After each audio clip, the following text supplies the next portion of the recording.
स्वागत है सबका मेरी कक्षा सब पढ़ो सब बढ़ो में।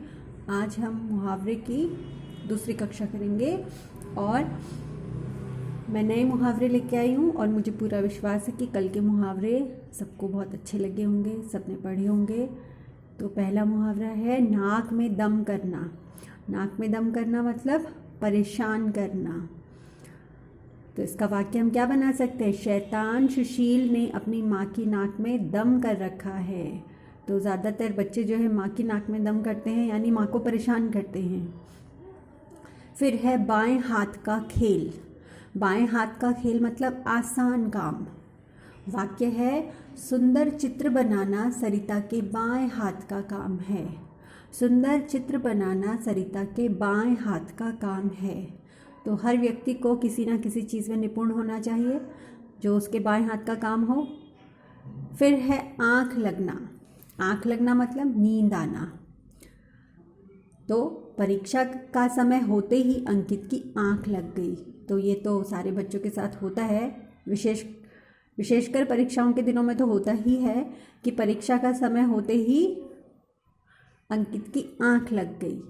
तो ये एक ऐसा मुहावरा है जिसको हम अपनी भाषा में प्रयोग में लाके अपनी भाषा को प्रभावशाली बना सकते हैं और उसका जो अर्थ है वो बहुत ही ज़्यादा रोचक लगेगा।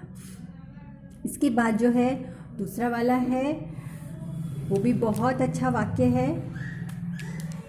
वो है आटे दाल का भाव मालूम होना। आटे दाल का भाव मालूम होना। इसका अर्थ होता है वास्तविक स्थिति का ज्ञान होना। क्या मतलब है? वास्तविक स्थिति का ज्ञान होना। जैसे इसका वाक्य है घर से बाहर रहने पर रोहन को आटे दाल का भाव मालूम हुआ। मतलब घर पे रह के तो उसे लगता था कि सब कुछ बहुत आसान है, लेकिन जब वो घर से बाहर निकला तब उसे पता चला कि असलियत में बाहर रहना, अपने आप अकेले रहना कितना मुश्किल है। तो हम इसका प्रयोग कर सकते हैं इस तरीके से कि घर से बाहर रहने पर रोहन को आटे दाल का भाव मालूम हुआ। फिर है उंगली पर नचाना। उंगली पर नचाना मतलब इच्छानुसार काम करना। इच्छानुसार काम करना। वाक्य हम बना सकते हैं पारस के मालिक उसे उंगलियों पर नचाते हैं। तो आप उसको इस तरीके से वाक्य को प्रयोग में ला सकते हो।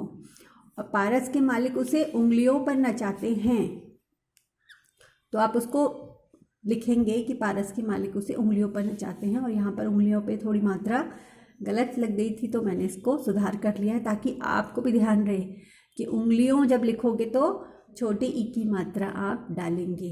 तो एक बार फिर से हम जो है अपने मुहावरों को दोहराते हैं। नाक में दम करना, परेशान करना। बाएं हाथ का खेल, आसान काम। आँख लगना, नींद आना। आटे दाल का भाव मालूम होना, वास्तविक स्थिति का ज्ञान होना। उंगली पर नचाना, इच्छानुसार काम करवाना। तो मुझे पूरा विश्वास है कि आप लोग इन मुहावरों को दोहराते रहेंगे और इनको बहुत अच्छे से आप अभ्यास करेंगे।